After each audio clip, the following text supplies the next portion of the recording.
Hello, everyone. This is Chris from Noisewire again. Today I'm here with Zane from the project Terror.chic. How are you doing, Zane? I'm doing pretty good, Chris. How you doing? I'm doing good, thank you. Good. So I'm going to get right into it because this is some pretty interesting and pretty complex stuff. So your newest work explores themes like pseudo-cyclical time and digital psychogeography, complex ideas about how we experience time, desire, and control in late capitalism. What do these concepts mean to you personally, and why did you choose these concepts for your latest release? So I was a student of many French sociologists during my early years, Sartre, Baudrillard, Jacques Derrida. And as an extension, I came to discover um, situationalist international and Guy Debord. That's what really motivated it. So for me, these concepts resonate deeply. I mean, it's really the nervous system of the whole project. It's something I've wanted to do for a long time, just because of my like sheer fascination with Guy Debord and this political movement, right? These concepts are theoretical as much as they are textual, like ambient music. So over time, I feel it's a cruel illusion that we feel like we're moving forward, societally speaking, when in reality we are running in the same spot or even regressing. I don't want to generalize to incite, but a lot that I see is like Groundhog Day of scrolling through feeds while life accelerates past us simultaneously. Um, So structurally, pseudocyclical time serves as the lived paradox, and digital psychogeography as algorithmic control. We weave them together and have a late capitalism critique in my mind. I hope it works for the listener, the reader, the viewer, because the rhythm mirrors the loops, the noise mirrors the chaos, thereafter the repetition ultimately decays. That's the whole like essence of like where the ambient music resides. Kind of like psychogeography is exploring a current landscape through technology. This is how I'm exploring it with this technology. You know what I'm saying? Yeah, So yeah, for sure. So you chose to present this as a full multimedia website rather than just a collection of songs. Was that choice like what drove that choice? Was is that Does that play into pseudo-cyclical time and the capitalism's fragmentation of perception, or was was there no better way to present something that's dealing with those kind of concepts? well, the thought of the projects that motivated me from like a holistic point of view, there are many of them, right? But the Hafler trio came to mind. And with I don't know if you know the Hafler trio, but they had these beautiful CDs with these jackets, and the fonts were beautiful. I mean, everything about it was just, and for me, that was a multimedia presentation, but it was a CD. And CDs are out of touch right now. Moreover, I wanted to do, add lyrics to the music, but the music doesn't lend itself to that.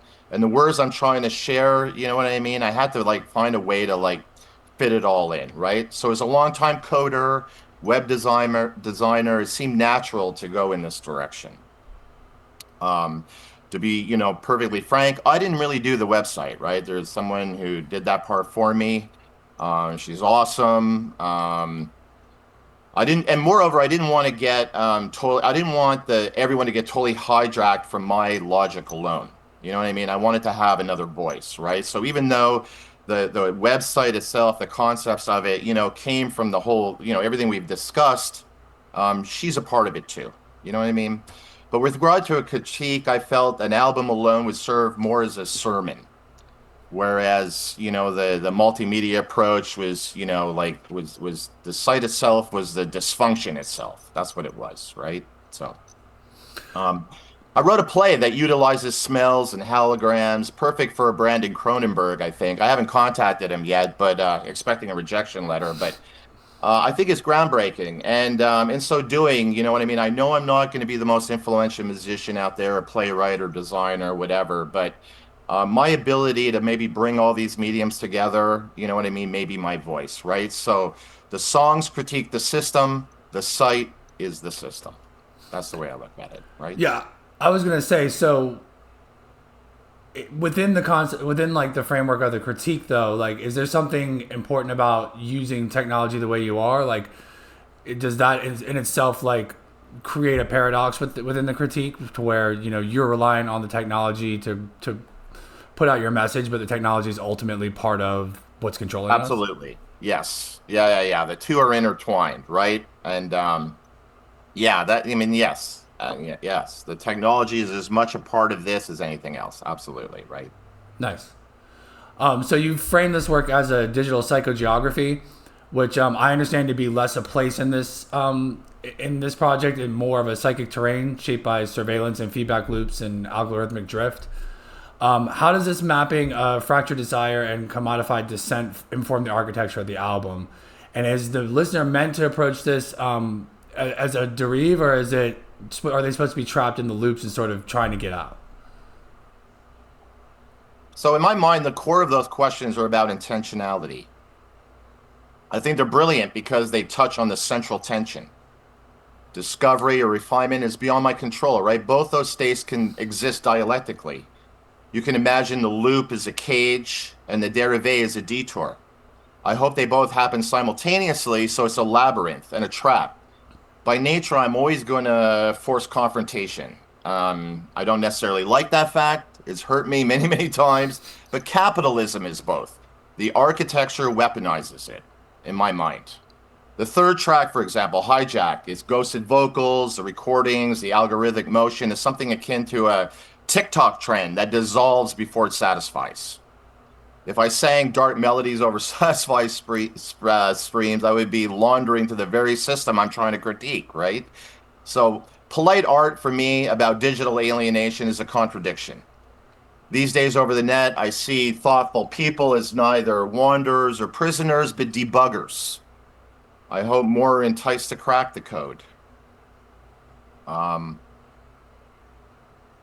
if you thought to peruse it, I guess, I mean, in the source, I think you would find that under the hood, right? That's as much an expression of the website itself, but you don't see it, right? You don't see it, right? What's going on under the hood. And that in itself is part of debugging this message that I'm trying to send, right? That's the critique. Does that make sense? Yeah, yeah, totally. On a more like ideological side of the release, there's a moment where you describe as a distorted manifesto rejecting fascism, integrism, and capitalism. Is your work is your work is your work explicitly anti-fascist and anti-capitalist, or are you more interested in just rejecting systems of control in general, or even the resistance itself becoming a system of power? First of all, I reject fascism and integralism both. They can fuck off and die, right? I believe in the merits of capitalism, but I do have to acknowledge the work as also inherently anti-capitalist. Because after all, where has that left us, right? Donald J. Trump. America may be great, but increasing the manufacturing sector to me isn't going to make it great again. That's totally naive, right? Increasing public knowledge and awareness, that's what's going to change things, right? These are fundamentally areas in the service sector, not factory line employment, right? Banning books, for example, does the exact opposite of what I'm trying to like say, right? It subjugates us regardless of political intent, which is the intent is as much as like Trump's illiteracy damages the country, right? Or everybody around him, right? So the work is ferociously what you described. Dogma for me is sourced code, closed source code. I'm an open source guy. Capitalism is being exposed as an operating system for both. I wish I could create like the next Unix or something, but alas, my rage has to be formatted in a language I understand. Glitches, sabotage resolution. Corrupted audio refuses anthems, right? For me, overall, when we reject oppressive systems without becoming their unwitting architects, or can we? I don't know. I wish this was a manifesto. Because if it was, its distortion is a rejection of biological compliance, like fascism, right? Spiritual compliance, which is integrism, and behavioral compliance, which is capitalism, right? I wish it was that. But the power is only power if it helps the whole and not the disgusting few, right? It presently aims to protect, right? In any of those three forms, right? So it's not a manifesto. I wish it was, but it's exactly what you described. Absolutely. Yes, sir.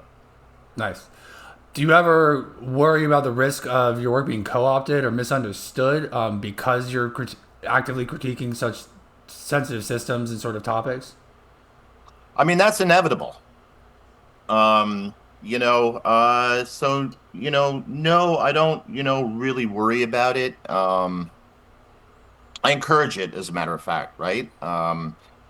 If it can't, the system is itself is, the whole thing is designed to ultimately rot, right? It's not going to, 100 years from now, it's going to be meaningless, right? So, no, I don't worry about those things. The short answer, no. So your work is looking at how capitalism controls time through repeating loops. How do you see that linking to fascist control, especially in digital spaces you explore?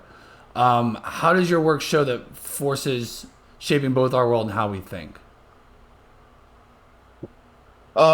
Well, fascism needs capitalism destroys temporal relationships to survive, while capitalism needs fascism's enforced amnesia to avoid revolution, right? So, sonifying this codependency through things like sample degradations, repeating loops, metaphors that seek to become neurological facts, right? A bass frequency can trigger the cortisol, while binaural beats, auditory illusions of sorts, induce trance states, right? This makes the political for me deeply personal, right? It's kind of like how dopamine depletion from infinite scrolls mirrors imagination that accepts strongman politics. Another, by the way, example is pseudo-cyclical time. The core thesis is that capitalism control of time is the silent engine, against fascism, revolution, fascist revolution, right? If a beat if a beat repeats 16 times and strips a frame, it creates a visual discomfort, right? A visual discomfort, right? You feel the violence, right? Time existed before all matrix. So, um, overall, I might say that capitalism fractures time into microtransactional units. Fascism weaponizes temporal dislocation, serving the past from present to implant, mythic nostalgia, i.e., MAGA, Make America Great Again, right? The digital space merges these, right? Uh, Social medias, endless scrolls, monetizing attention for capital gain. They're all algorithmic history feeding into rewrite collective memory, right? Does that make sense? That's how I see it, right? Yeah, that's the connection I was hoping to make with it. The idea that our current social construct with technology feeds into this idea of pseudo-cyclical time where we're creating our own celebrations for the sake of something happening, and how that's being weaponized by authoritarian structures to continue to distract people from the things that they're doing and the way they're controlling them. That's how I interpreted it. Exactly right, right? They're running in place even though they don't know it. Everything seems like it's moving forward, and it really does. It is probably moving forward, right? But it's not happening, right? In fact, I feel like we're really regressing. I think anybody Yeah, would yeah. agree, right? Like, so. So in terms of the actual like how you physically created this music, you told me you used Max and Super Collider. Were the tools themselves part of the critique? Like, did you choose Max and Super Collider and working with basically programming languages because that's the language of machines, or was there something else you were going for? Was that just what you were comfortable with, or is that all a big part of the message you're trying to make? Well, I created the sounds with the Super Collider environment, and then I ported them into the Max patches, right? So the Max was the Super Collider fed fed Max, right? And it's an interesting way to look at it. To be perfectly honest, right? I did it um, because that's what I know. So that's how I did it, right? But there is something in the programming language, right? So when I'm designing like a super collider patch, right? And let's say I'm designing like an LFO, and I'm programming it myself, right? I can name it like Death Rattle. You know what I mean? Like I have that kind of control, right? So for me, it's almost like semantics, right? Like because it's not just you don't see that part, but the language for me is part of the code, right? So it's actually going into something that you don't see, but it is part of what you're hearing and seeing, and it's part of the code, right? And that's the part that ultimately got expressed itself through the website, if that makes sense, right? Yeah, yeah, that makes sense. In terms of like the mathematical influence, you reference matrices, anti-symmetric functions, and other mathematical systems throughout the album. What role did these structures play in your process, and are they purely compositional tools, or do they serve as metaphors for the system of control and collapse that the album critiques? So, say that again. Repeat that question. Sorry. Say it again. So you reference matrices, anti-symmetric functions, a lot of mathematical systems in your description of how the album was constructed, and I'm wondering if those were simply just tools for construction, or if those mathematical equations are meant to represent something to do with pseudocyclical time. So, when a listener, hears a beautiful chord progression disintegrate via, I gene vector decomposition, for example, they're experiencing abstraction made visceral, right? The math is not described to them. It happens, right? To them. Gödel equations become bass drops, stochastic processes, simulators. When you deploy mathematics and programming, you're building sonic structures or dismantling ideological ones, right? That's the question. So these systems you speak of are like double agents, right? When fascism demands for order, when fascism's demand for order collapses into noise, the patches themselves become harmony emerging from exploitive connections, right? So from a perspective, let's say, of Gödelian incompleteness, right? A beat will fail, and that failure is the only truth. If some loops in some, if something loops, infinitely becomes a drone, right? So the undecidable termination is an example of a Turing machine emulation. Capitalism demands resolution. What power fears most isn't the noise, it's the silence in between, right? So for me and for the non-layperson, that's microsound, right? And that's part of what this project, right? You hear it, you don't know it, but it's part of the project, right? So algorithms promise predictability and chaos theory laughs at it, right? So fascism demands symmetry and propaganda is information theory. In other words, if I'm going to be able to critique these things, right, I need to be able to speak their language, right? You hear control systems hitting their Gödelian limits, and the static isn't just error, right? It's a system grasping beyond the limits, right? So for me, mathematics isn't just a language, it's a language of truth, it's God, it's everything, right? So this is my syntax, right? This is unraveling it. That's what it is, right? Nice. This is more of a like less about this specific project, more ideological to how this project ties into what's going on in the world right now. So your work maps a world where systems collapse and control mutates through technology. In today's world, with the rapid rise of AI and automated systems, how do you see the future unfolding, sort of in the context of everything you're exploring now? Do you think these tools will only deepen capitalist commodification and surveillance, or do you believe there is room for resistance within technology still? Well, the future is definitely not binary. And we definitely cannot fight AI with ludism, for example, right? Nor do I want to fight it, right? What worries me more is radicalizing it. I would like to see machines dream of like collective liberation rather than individualized control. So what happens when AI's hallucinations become truth, right? We hope that the manifestos generating hate speech into systemic failure, algorithmic content moderation favors engagement, which rewards outrage, right, and in turn fuels far right recruitment. So AI's greatest weakness is its dependency on stolen time and data.